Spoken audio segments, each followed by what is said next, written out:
Alright guys, so Season 4 Episode 1 of Attack on Titans has officially released. I'm about 2 days late on this, but that's perfectly fine. In this video I'll be doing a recap as well as explaining everything that happened in the episode and theorizing what's going to happen next. So yeah, let's get to it. Alright, so now time for the recap of what happened in this episode. So we start off with the character named Falco, who's going to be our main protagonist pretty much through this whole episode. Not Smash Brothers Falco, just Falco. His full name is Falco Grice. He is an Eldian and also a candidate for the next generation of Titans. Basically, it seems that he's lost somewhat of his memory through obviously some sort of hit during this battle, and he is saved by his brother Colt Grice, who is the blonde guy we see actually saving Falco. He's his older brother and is next in line to get the Armor Titan, which Raynor has right now. Once he gets back to the trenches, we find out that these guys are all Eldians who are candidates to get the next Titan power to help the Marleyans. If you don't remember, Marleyans and Eldians have a bit of a problem since Eldians once had the Titan power and were trying to pretty much purge all races, but Marleyans were successful, and now the Eldians are pretty much being held up in the walls, as we know if you watch Attack on Titans, and the remaining Eldians back on Marleyan are being held pretty much in these camps or are candidates to get the next Titan power to help Marleyan. So it's explained to Falco that for 4 years they've been battling these guys, and this war started because they lost the Colossal Titan and the female Titan to the Eldians in the wall. Thanks to that, we understand that there's been a time skip, specifically a 4-year time skip from the end of Season 3. As for characters, we have Colt Grice, Falco Grice, as I said earlier. These two are brothers who are next in line for the Titan power. We have Gabby Braun, who's a very interesting character that we are shown in this episode, who is a fiery young girl who is the candidate for the Titan power, who is apparently a very promising Titan candidate.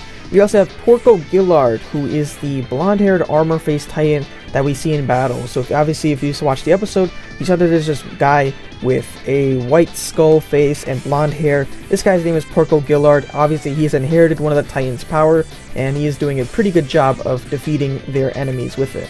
We also have Udo and Zofia, who are pretty much just Falco's friends. Nothing really important about them, other than they are also Eldians who are candidates for the next Titan power.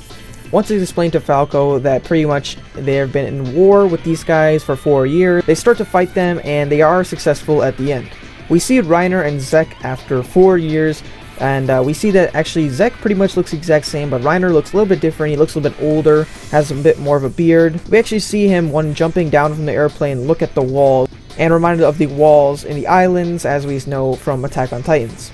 Basically, with the help of the Armor Titan and the Beast Titan, they successfully take down the Mid-East Allied Force, which is the one they are fighting.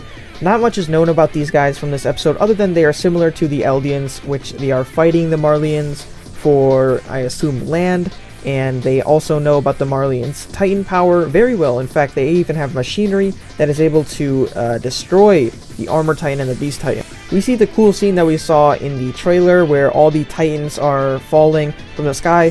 Basically, they just push down a bunch of Eldians, and Zek makes them transform into Titans, and that's pretty much how they win this battle in the first place.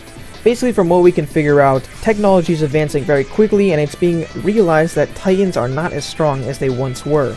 Due to this problem, Marley has way more of a reason to go into the Eldian walls and to try and get back the founding Titan power, which currently is being held by Eren. Basically, what we need to get from this episode is that the Marleyans really need that founding Titan power. It's been 4 years since the end of Season 3, and we have these new characters, these Eldians who live in Marley and are trying to become the next candidates for the Titan power to help Marley. Now, there's also a mysterious man at the very end of the episode who we don't really know much about because we can't really see that other than he is reading the newspaper that shows that Marley won and just sort of walks away. So, as for who this guy is, I'm pretty sure that this guy is actually Jean. Obviously, Jean was at the ocean at the end of Season 3, which means he probably got to Marley along with Eren and all of his friends. For one, his physical traits very much resemble Jean. As we see, this tall guy does look a lot like an older Jean, and it has been 4 years, so these guys obviously are going to look a lot older. Basically, the main reason we think this is because of the hair color. There's nobody else with that type of hair color that would be a main character other than Jean.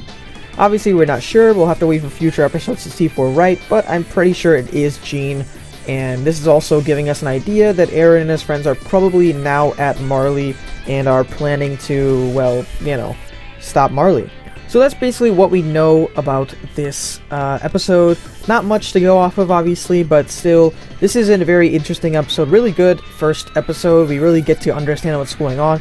I think the 4-year time skip is pretty cool. It does add a lot. And Falco being the main character, thanks to this 4-year skip for now, obviously he's not the main character of the entire Season 4, just for now, is pretty cool. So, thank you all so much for watching, and I'll see you on the next video. Peace.